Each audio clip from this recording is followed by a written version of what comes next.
সদমৰাণ ছাত্ৰ সন্থা ডিগবৈ আঞ্চলিক সমিতি, অসম মৰাণ সভা ডিগবৈ আঞ্চলিক সমিতি, মৰাণ জাতীয় মহিলা পৰিষদ ডিগবৈ আঞ্চলিক সমিতি আৰু সদমৰাণ কলা সংস্কৃতি বিকাশ কেন্দ্ৰ বুঢ়ীডিং আঞ্চলিক সমিতি উদ্যোগত আৰু সমূহ ডিগবৈবাসী ৰাইজৰ সহযোগত এইবাৰ আচলতে প্ৰথমবাৰৰ ডিগবৈ ৰিফাইনাৰী খেলপথাৰত ৰাতি বিহু আমি উদযাপন কৰিবলৈ লৈছোঁ।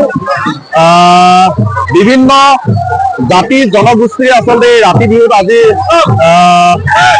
আহি ৰাতি বিহু আচলতে উপভোগ কৰিবলৈ পাইছে। এক অতি আনন্দিত হৈছোঁ। এক সুন্দৰ পৰিৱেশ বৰ্তাই ৰাখিছে যে ডিগবৈত যিসকল জাতি জনগোষ্ঠী আচলতে ৰাতি বিহু দেখা নাই বুলি তেওঁলোকে হেঁচা কৰি আছে, তেওঁলোকে আচলতে দেখিবলৈ সক্ষম হৈছে যে মৰাণ জনগোষ্ঠী পৰম্পৰাগতভাৱে যি নীতি নিয়মেৰে এই ৰাতি বিহুখন পালন কৰি আহিছে।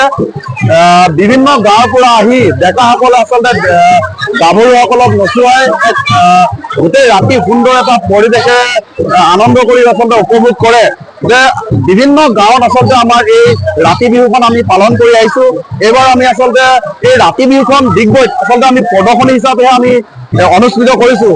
যে এই ৰাতি বিহুখন মৰাণসকলৰ যি পৰম্পৰাগত ৰাতি বিহু, এই ৰাতি বিহুখন সমগ্ৰ বিশ্বৰ দৰবাৰত প্ৰতিষ্ঠিত কৰাৰ লগতে বিভিন্ন জাতি জনগোষ্ঠীৰ যি সমন্বয়ৰ বাৰ্তা যিডাল এনাজৰী, সেই এনাজৰীডাল অধিক সুদৃঢ় কৰাৰ পৰিকল্পনাই আচলতে আমি এই ডিগবৈ ৰাতি বিহুখন উদযাপন কৰিবলৈ লৈছোঁ।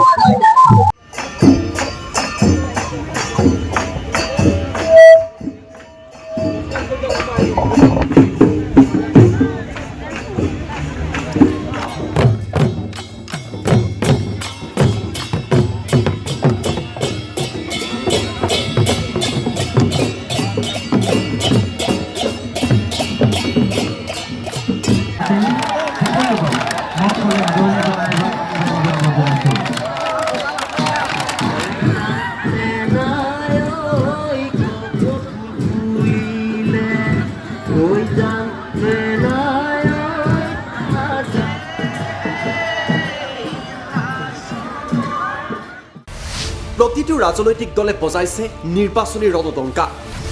বিজেপিৰ নিৰ্বাচনী ইস্তাহাৰত জনতাৰ বাবে আছে কি? কংগ্ৰেছ আৰু বিৰোধীয়ে জনতাক দিছে কি প্ৰতিশ্ৰুতি? AIUDF ফেক্টৰ হ'ব নেকি এইবাৰৰ নিৰ্বাচনত? প্ৰতিটো দলৰ প্ৰতিনিধিয়ে জনতাক ক'ব তেওঁলোকৰ প্ৰতিশ্ৰুতিৰ কথা।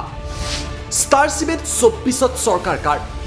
পাৱাৰ্ড বাই ডাটা মিছন।